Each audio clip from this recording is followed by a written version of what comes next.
وعلى آله وصحبه أجمعين. أما بعد، أعوذ بالله من الشيطان الرجيم. بسم الله الرحمن الرحيم. لقد كان لكم في رسول الله أسوة حسنة فقال النبي صلى الله عليه وسلم: المرء مع من أحب، أو كما قال عليه الصلاة والسلام. محترم سكرتير جملة عامة مستقصدة أعداد الكرام المسجد بمنام الأجسام والطالبات. الحمد لله آپ مبارکباد یہ پروگرام بہت ہی کامیاب رہا. اس کی مبارکباد کروں گی. آج سے ایک سال پہلے اسی جلسے کے نام پر نوجوان کے نام پر ہوئی تھی. وہاں پر میں ایک بات کہا تھا جو بھائی مقررین اور بہن مقررین کی ان سے ایک ہوتا ہے بات، ایک ہے بیان اور ایک ہے تقریر. تقریر کے معنی آتے ہیں جن کو سکوت کے گھر جانے کے. یہ مقابلہ جاری پروگرام تھا، مظاہرہ جاری پروگرام نہیں تھا. آخر میں اس بچوں نے بہت ہی شاندار تقریر کی. ایسا لگا کہ ہم مقابلے میں شامل ہیں، لیکن باقی بچوں نے بھی بہت اچھے کیے، لیکن وہ مظاہرہ تھا.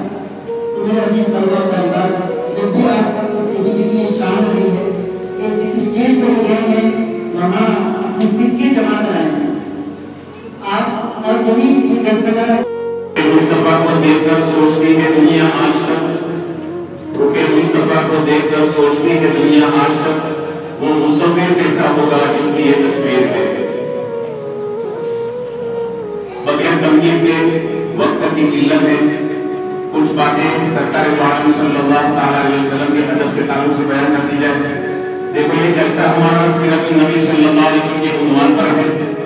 ہر پروگرام کی الگ شان ہوتی ہے. اس کی شان یہ ہے کہ جب بھی کوئی بچہ یا کوئی بچی پروگرام پیش کرنے کے لیے آئے اسلامی لباس میں ہو، اس کا خاص خیال رکھا جائے. دوسرے نمبر پر یہ ہمارا مشاعرہ نہیں ہے. بڑے ادب کے ساتھ سیرت النبی کے عنوان پر تعلیمی مشقی بلکہ اللہ کے حبیب صلی اللہ علیہ وسلم پر درود پاک پڑھایا جاتا ہے. اس بات کی طرف بھی توجہ دینے کی ضرورت ہے. جیسے ایک بچے نے وہ نبیوں میں رحمت لقب پانے والا، مرادیں غریبوں کی برلانے والا پڑھا. کتابوں میں واقعہ لکھا ہے ایک معصوم بچہ تھا، اسکول کا بچہ تھا. اسکول کے اندر جایا کرتا تھا لیکن گھر کے اندر دینداری والا ماحول تھا. لہذا ایک مرتبہ کا معاملہ یہ ہوا کہ جیسے ہمارے یہاں فنکشن ہوتے ہیں وہاں سالانہ فنکشن ہوا. اس پروگرام کے اندر باہر سے لوگ آئے ہوئے تھے، بڑے حضرات آئے ہوئے تھے. بچے نے جب یہ نعت پڑھی وہ نبیوں میں رحمت لقب پانے والا، اس بچے نے کس طرح سے نہیں پڑھا بلکہ اس بچے نے پڑھا وہ نبیوں میں رحمت لقب پانے والے، مرادیں غریبوں کی برلانے والے. یہ جب پڑھ کر فارغ ہوا تو جو صدر بنے ہوئے تھے اس جلسے کے، جو باہر سے آئے ہوئے تھے، انہوں نے پرنسپل کو ڈاکا. تمہاری یہاں اتنی بھی تمیز نہیں ہے کہ شاعر نے کیا لکھ رہا ہے اور بچہ کیا پڑھ رہا ہے. بہرحال اسکول کی انسلٹ ہوئی، خاص طور پر وہ ٹیچر اور وہ استاد جس نے سکھایا تھا. لہذا اس استاد کو بہت برا لگا. اگلے سال تو ختم ہو گیا تھا. اگلے سال جب کلاسز شروع ہوئی، اسکول شروع ہوئی، شروع میں تعلیم نہیں ہوتی، ایک دو دن ترتیب بنانے کے لیے ایسے نکالے جاتے. لہذا پرنسپل نے استادوں کو الگ الگ کلاس میں بھیجا. اتفاق اللہ کی شان، وہی استاد اس کلاس کے اندر گئے جس کلاس کے اندر وہ بچہ تھا. اب بچوں کو باری باری سوال کرنا شروع کیا. جب اس بچے کی باری آئی وہ غصہ تو پرانا دل میں تھا نہیں. لہذا اس بچے سے کہا کہ کھڑے ہو جاؤ اور یہ بتاؤ کہ ہمارے نبی صلی اللہ علیہ وسلم کا نام کیا ہے. وہ بچہ خاموش ہے. پوچھا تمہیں نام معلوم نہیں ہے؟ اس نے کہا مجھے نام معلوم ہے. پھر بتا دے کہ نہیں، پھر خاموش ہے. استاد کو غصہ آیا، جلسے کے اندر بھی میری ناک کروائی تھی اور مجھے ذلیل کیا تھا، اور اب جب میں پوچھ رہا ہوں تو نام نہیں بتاتا. اس کو بہت مارا. ذلیل بچہ تھا، توفر بچہ تھا. کبھی اسکول میں اس نے تعلیم کے نام پر مار نہیں کھائی تھی، آج پہلی بار اس کو مار پڑی. لہذا وہ روتا رہا. جب وقفے کی غلطی پڑی وہ بچہ اٹھا کلاس روم سے نکلا، واش روم میں گیا، اپنا چہرہ وغیرہ دھویا، پھر آ کر بیٹھا. اتنے میں ٹیچر وہی واپس آ کر بیٹھ گئے. فوراً آ کر لکڑی ہاتھ میں لی اور کہا کہ کھڑے ہو جاؤ. اچھا بتاؤ ہمارے نبی صلی اللہ علیہ وسلم کا نام کیا ہے؟ اس بچے نے فوراً کھڑے ہو کر بتا دیا کہ ہمارے نبی صلی اللہ علیہ وسلم کا نام حضرت محمد صلی اللہ علیہ وسلم ہے. اب ٹیچر نے بچہ کے پہلے کیوں نہیں بتاتے تھے؟ اس بچے نے کہا میرے ابا نے مجھے ایک نصیحت کی تھی کہ بیٹا کبھی بھی بے وضو اللہ کے نبی صلی اللہ علیہ وسلم کا نام نہ لینا. اس وقت میرا وضو نہیں تھا اور مجھے نام تو معلوم تھا. ابا کی نصیحت تھی کہ اللہ کے نبی کا نام کبھی بے وضو نہ لینا.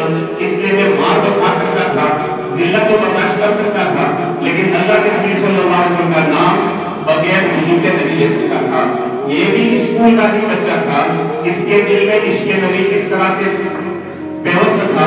لہذا ہم بھی جب دینی پر پروگرام پیش کریں, ہمارے سر پر تاج ہو یا ٹوپی ہو, ان کر کے نہ آئے, سنت طریقے کا خاص خیال رکھیں. اس کا بہت بڑا اثر پڑتا ہے, ظاہر کا اثر باطن پر پڑتا ہے.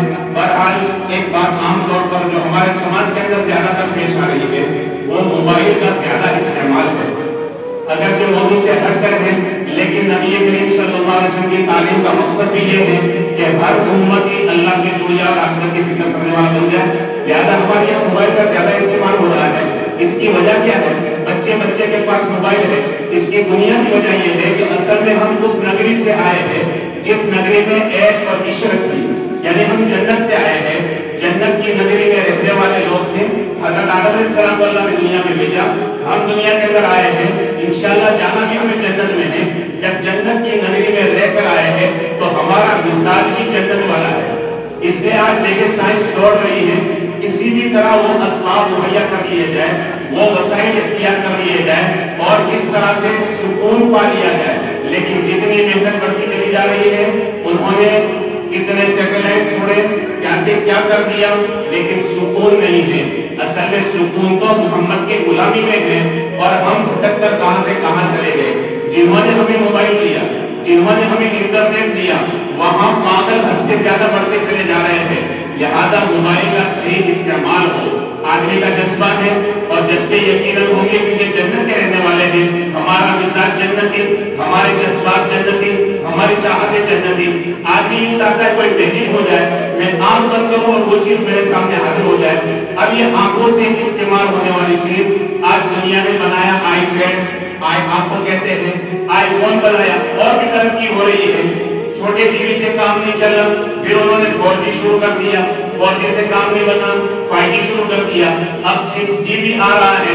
ساری دوڑ بھاگ اس بات کی ہو رہی ہے کہ ہم جنت کا مذہب دنیا میں پالیں. لیکن سرکار دو عالم صلی اللہ علیہ وسلم کا فرمان ہے دنیا ایمان والے کے لیے قید خانہ ہے. قید خانے میں کبھی وہ راحت نہیں ملا کرتی. اللہ رب العزت نے جنت میں وہ عیش تیار کر رکھا ہے جس کو ہم دنیا میں رہتے ہوئے نہیں سوچ سکتے. لہٰذا طالب علموں سے گزارش ہے اللہ کے واسطے اپنے اوقات کی قدر کریں. جو پیاری پیاری باتیں ایک چھوٹی سی عمر میں اس شان سے تقریر کرنا کہ بڑے بڑے لوگ اس طرح سے نہیں بول پاتے, اللہ کا کتنا بڑا کرم ہے.